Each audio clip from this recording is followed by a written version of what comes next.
Welcome, guys. Hope you guys are doing great. But really going down that path, right? Because this is really what we're talking about. We're talking about becoming a pro advisor. And for most of you guys, we're going through the certification process that we're doing on Thursday nights right now. But it's more about, hey, not passing the exam, but how do we give value to our clients, right? So I'm going to go big picture here with you guys, right? And we're going to really talk about, so for the last, I want to say for the last 20 years, I have been blessed, I have been fortunate to be able to work with construction contractor clients that have been helped. And when I say help, right, I didn't just do this from a back end of the business. I really was in their business, seeing what works, what doesn't work. And what I want to begin to kick off on this call is, hey, how do we actually grow a construction or contractor business? And I think that's valuable for two reasons. I think everything that's happening in the marketplace, let's keep it real, what's going on, right? You have competition that's actually offshore. Our competition that's offshore is able to charge rates for $5 an hour, $6 an hour. So how do we really become valuable and being able to serve our clients on another level? And I think that only happens if we're able to help them do something more than just tracking their transactions. And that's what I really want to go through with you guys on this call today. I'm going to stay big picture, right? And then I'll tell you how to, if you want to get into the weeds, because I know some of you guys are going to be like, oh, I need to get in the weeds. We'll leave that part open for Q&A. So anything that I go over, if you're like, I need to see that, you need to show that to me, because what you just said sounds amazing, but I don't know how to do it. Happy to demo that in the Q&A section, but I also will record this content of everything that I'm talking about, step by step, how to really do it. But I got to stay big picture, right, for this call, so that I can get through really what it takes to grow a construction or contractor business. So that's kind of the journey that we're on, Sylvia, and we'll just make sure for people during this call, how do we really service our clients in a big way? And I only think you can do that if we get really niche focused and talk about the business for what it is. Not saying that everything I'm going to say is just for a contractor business or just for a construction business. You'll be able to pull some nuggets for other businesses, but me being able to, I don't know, I'm excited about this. I don't know why I'm excited about this. Maybe nobody else in the call is excited about this, but I was really excited about this because I've seen the transition and transformation that some of our clients have had. So if it's okay with you guys, can I share this with you? If I can share this with you, just put a yes in the chat. Nobody puts a yes in the chat, Sylvia, we're going home now. Oh, we got a bunch of yes as well. Because if I don't get any encouragement, that's it, party over. I'm going home. All right, so let me share this with you guys. Make sure you guys can see my screen. And Sylvia, maybe we'll leave Q&A we'll get to Q&A 105. You'll let me not go any longer than 105, because this is going to be an exciting topic for me, but I want to make sure that we leave room to answer any questions that. I'll let you go longer if there aren't any questions being asked. Okay, so you'll guide me so guys, while I'm going through this, if you have questions, drop those questions in the chat. So Sylvia is going to tell me to shut up based upon how many questions in the chat and which you think I'll be able to get to. So as I'm going through, just throw your questions in the chat and we will make it happen. Okay, cool. See my screen, Sylvia? Yes. Good. I actually want to see it from this view. Good to go, Sylvia? Perfect. All right, so guys, we're talking about how to grow a construction or a contractor business. And I think is it critically important. I love Peter Drucker, right? Peter Drucker makes the statement, you can't manage what you don't measure. And I think that becomes very important. I think it's the one thing that happens in most construction and contractor business that they can't actually grow their business. So when you think about growing a business and growth, and this is outside the scope we're going to talk about, the things we're going to talk about is going to be related to QuickBooks. The first thing that we got to think about is how do we actually generate leads? How does that construction client begin to generate leads? And once that construction client has leads, the first thing that really kicks off of that the person that you want to do work for, they're going to ask you for an estimate, right? So here's the first thing that I need you guys to stop doing, right? Stop doing estimates in Excel, okay? So the one thing when we talk about being profitable and growing the business, we want to talk about it from a place of, hey, if I'm doing estimates, how do I make this process efficient, right? So if I got to do estimates in Excel, then take it from Excel, and then I go and create a Word invoice. After I create that Word invoice, I've seen over my experience, there's a lot of Excel activity happens. How do I transition and take my estimates out of Excel and do them in QuickBooks, right? So QuickBooks has the ability to do estimates in it. And the reason, and I don't know if you guys are aware, we got some new clients that's coming onto the platform for QuickBooks. And one of the things now, the new functionality in estimates is that they actually have the ability to send an estimate out and collect a deposit. So the first thing I want to really urge you, if you're going to really grow a construction business, is that you get really clear on what the process is. In order to set up someone to say yes to business, you need to do an estimate. If you are doing that in Excel, you need to stop, right? You need to set up your estimates in QuickBooks. You need to set up your products and services so that when you go into estimate, it's very easy for you to set an estimate out, right? Time is money. And I think the other thing that's really important is that time kills deals. So the longer it takes you to get someone an estimate, you're probably not going to be able to close that sale. So if I'm going to actually grow my construction business, I want to make sure that I'm doing estimates the most efficient way as possible.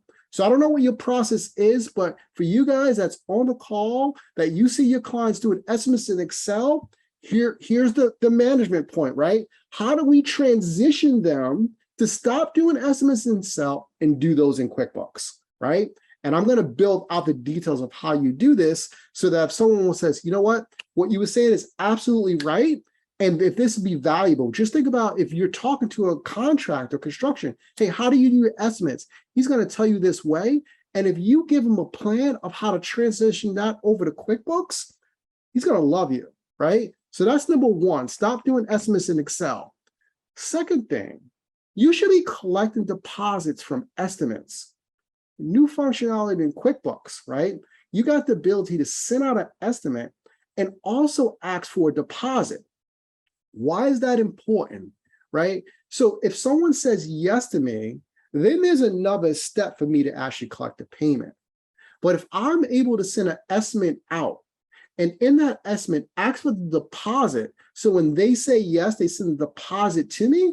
What happens to my business? There's an influx of cash flow that comes in. Most businesses get this totally wrong, right? The whole key, if I'm going to actually be profitable, I'm going to make money. The faster I collect more money and put it into my bank account, the more that I can actually do to grow and expand my business, right? If you're not collecting deposits from estimates, then it's probably someone who's sending out an invoice after they say yes to the estimate. Why do that? Let's actually shorten the cycle and say, hey, let me collect that estimate up front when I send it out so I can collect that deposit, right? Big mistake. It's a time gap that I see a lot of clients actually making. If we can ask for the money when we see the estimate, it is going to be more helpful, more profitable for my business. So that's number two. Let's collect deposits from estimates, okay? Number three, if I actually put an estimate into the system, right, then I want to do a bill from the estimate, right? So if I'm progressing my bill, let's just say that, hey, I just quoted this job. It's $100,000. I send the estimate out. I say that, hey, you need to actually give me 50% for me to actually start the job. That happens on the estimate. They send you that $50,000. There's $50,000 that's left on the job. Instead of going and creating an invoice from scratch, right? Let's use that estimate.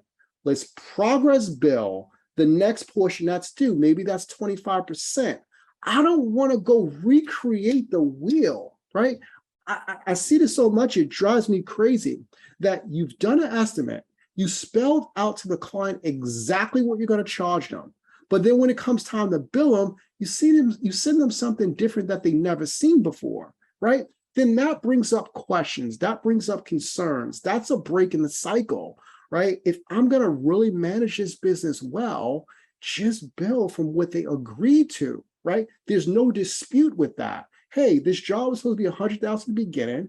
They can see, hey, $100,000, you pay me $50,000. I want to progress bill another 25% of that. So when they get that new bill from you, there's no questions of, hey, what I'm being billed for. When the format looks different and they're not sure what you're billing them for, that actually slows down the process. So number 3, let's progress bill from estimates. Let's make sure that we're actually doing that. And when I'm talking about this, right, I want to be clear. I'm doing this all in one system. It's all integrated, right? I'm not using Word, Excel to do this part. You got some special app that you're actually doing this with to make this work. If I'm going to really grow this business, I need to do it fast and do it efficiently, and I need to be able to see my results pretty quickly. So doing this in one system brings a lot of power to that business owner, right? Number 4, I want to stop using job reports, and I want to stop using paper timesheets, right? This is not 1980, right? When I was watching Michael Jackson, right? This is not 1980s anymore. We're in 2022, right? We're in the stage of when I was going to school, they would say it'd be flying cars by then. But right, that still has not surfaced. I think there are some flying cars out there, but this is not 1980 anymore, people, right? Let's stop using paper timesheets and let's actually get this to be electronic, right? What's so great, QuickBooks QuickBooks acquired a company called T-Sheets, which now they built them in, and it's called QuickBooks Time. The software integrates seamlessly into QuickBooks, right? Why do I want to move away from paper timesheets? So if I have a crew that actually goes out and there's 5 people on that crew, that person who's responsible for the crew can submit in QuickBooks Time everyone's hours. Why does that become so powerful? It becomes so powerful for 2 reasons. If I need to run payroll, that information is updated after they finish the job that day, right? So we need to move away from paper timesheets. People come in and says, oh, here's my timesheet, and someone's going to call in payroll. What are we doing? Like what are we doing? I'm having a conversation right now with one of my clients, excuse me, guys. But what are we doing? Why are we doing that, right? Let's actually make this digital. It is costing you so much time.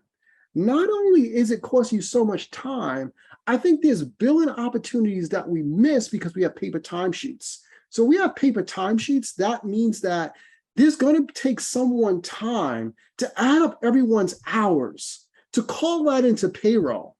Why are we doing that? And we got paper timesheets. Someone's got to take those timesheets and they got to enter that information into QuickBooks or into a spreadsheet. If we use QuickBooks Time, all of that information just flows seamlessly into QuickBooks. Not only does it flow into QuickBooks, right? It's going to go in there by the client's project or the job that they're actually working on. So we got to really let go of using, paper timesheets. How do we move away from that? Because if we do that, the client's business is going to be more efficient, or our business is going to be more efficient if you're on this call and you have a contractor business. So how do we make that efficient as possible and reduce the time to actually maintain this? Also, when we use QuickBooks Time, what's so great about it, you can stop people from lying to you, right? So if I'm using QuickBooks Time and we have a job that's, somewhere, if they're using QuickBooks Time, you can set up the ability that they can't actually clock in until they make it to their job. That QuickBooks uses geofencing to say, are they really at that location? So, hey, look, I love Sylvia, but if me and Sylvia is working on a job and we're in a construction business, Sylvia can tell me anytime she wants to tell me that she actually got to the job. But if I'm going to use my professional skepticism, what I can really do here is say, hey, QuickBooks time, what time did Sylvia really get there?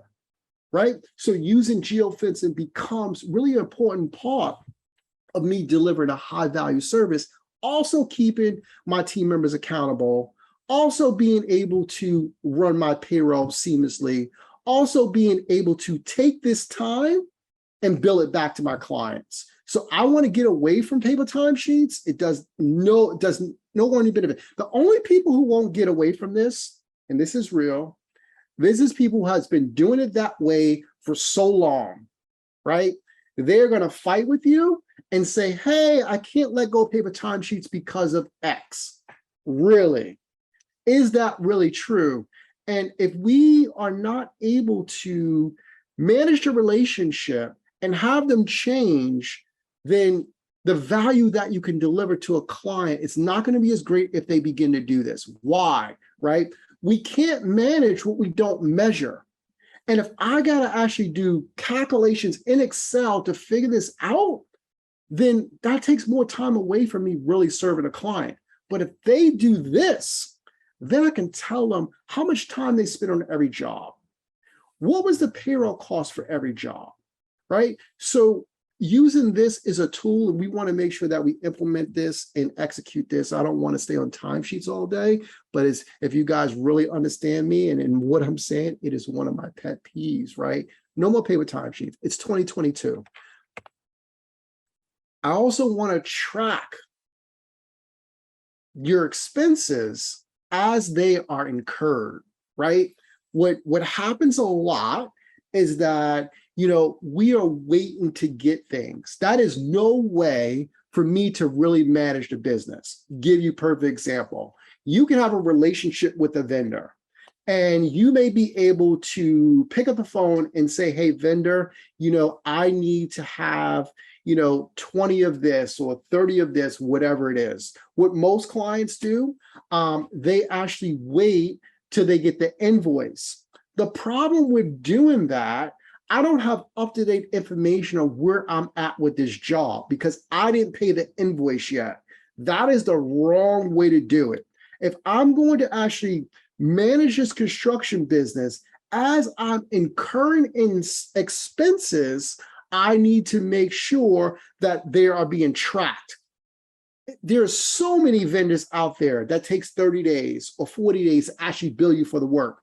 Your job can be done right over and you didn't get the bill, and you think you're profitable, but you're not. You just didn't get that last bill. So I need to set up structure inside QuickBooks that I'm actually booking these expenses while they are incurred, not when I get the bill, not when I pay the bill. So most of you guys are doing that. The other thing is, there are things that actually happen and go on, credit card. And those things drop into QuickBooks, seamlessly if you connect to your bank feeds, right? As those things are happening, you want to make sure that they're being recorded before you look at your reporting, right? So if I'm doing that, I want to be able to review my profitability by project, right? Who cares? I'm sorry, but who really cares if you made $1 million this year, right? That means nothing, right? How much of that million did you keep? And what a lot of business owners look, and the only numbers they know is a top line revenue. And the other number that they know is how much they got paid. But probably pretty much other than that, they don't know what jobs they're profitable on and which ones they are not. I'm running a freaking project business, right? This is not like I'm running a business that the whole number makes sense. I can make decisions off of it. No, The reason why I need to review profitability by project is that I need to actually sit down with my team. I need to sit down with, maybe their contractors work for you, maybe their employees. But if we just went and did a job, there's a lot that happened. I quoted that job, right? We did the work. The feedback from the profitability is like, how did we do based upon what we said that we would do? And a lot of businesses are not looking at that. And if you're not looking at that, you can't really make any decisions to be more profitable, right? And a lot don't know how to do that. How do we do that? But inside QuickBooks, we can look at profitability by project and as well as clients. We need to be doing that. And I'm going to chill out in a second. But the last one is that I also need to review my project to my estimates. What do I mean? Hey, I said in the beginning, we did this job for $100,000 that we actually quoted this client. What did I expect to actually make off this client? So it's 100,000. Let's just say I got a 50% margin on it. So I'm expecting to make $50,000 off of it. Well, once the project is over or as I'm doing it, am I tracking back to see how far on or off I really was when the actual cost comes out? So I need to review my projects to the estimates. And that's another thing that, we need to know and understand the software to do that, right? And here's what I say about, being practical. QuickBooks has a section in it for QuickBooks Plus that you can put a budget in. But in that budget section, I'm not going to really put a budget. I'm going to do a budget by my clients and my project. This way I can track the estimate towards the real actual. So this was real high level. These are the 7 things that you really should be thinking about, as you're going out and you're working with construction clients, to make sure that, they are doing what they need to do. You're doing what you actually need to do to support them. I think the thing that becomes really high powerful that you need to make sure that's actually happening is that you're giving us this value to do that. Can you actually do that?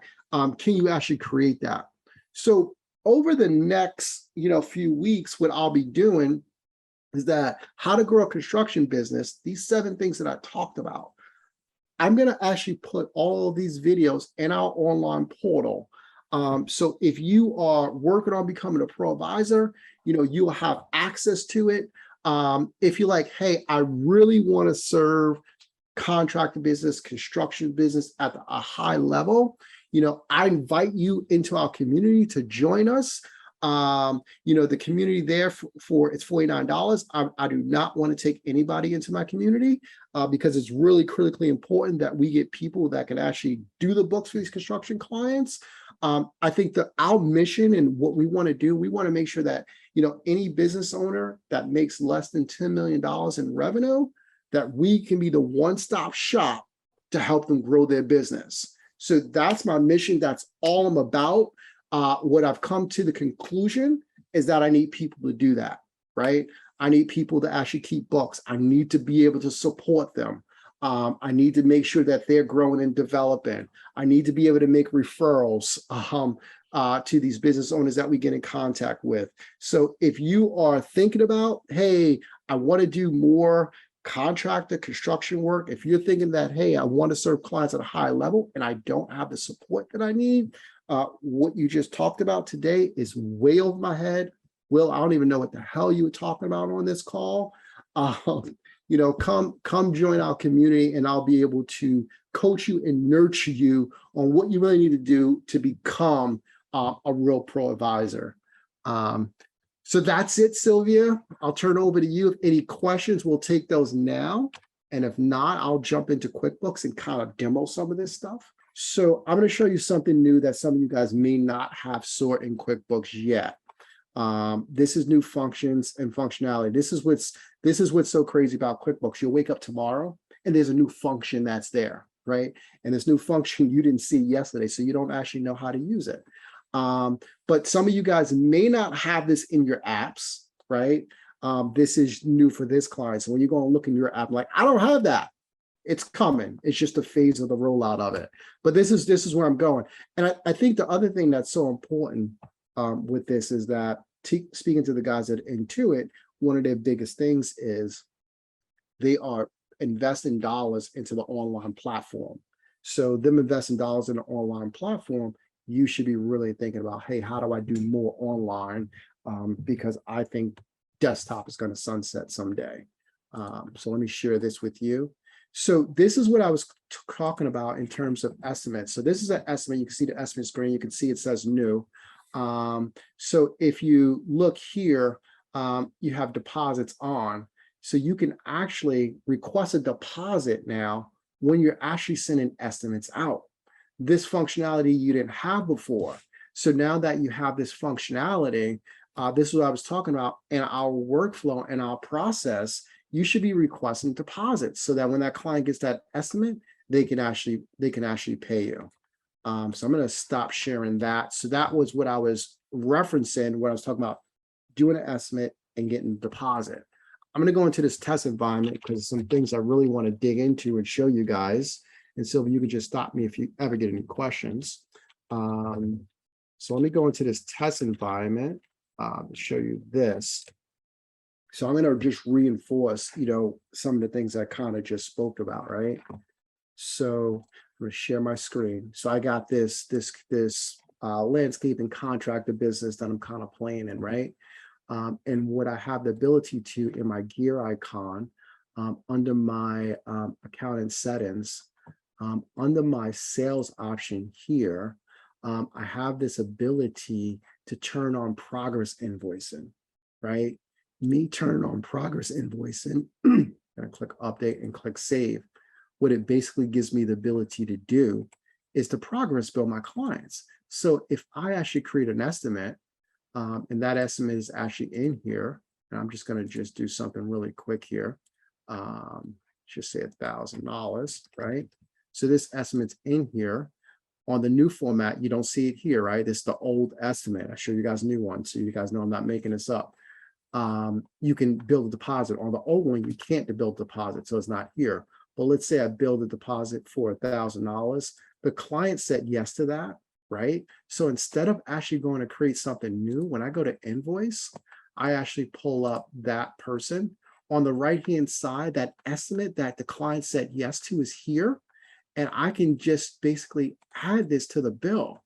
And I can say, hey, how much I want to bill for each line, or maybe I want to bill 50%. I can do that, right? Making the process efficient. So that's the step that I really need to do to actually get that bill out the door.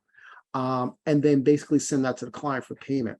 The one thing that I didn't actually talk about, right, that some people will fight me on, and it's fine.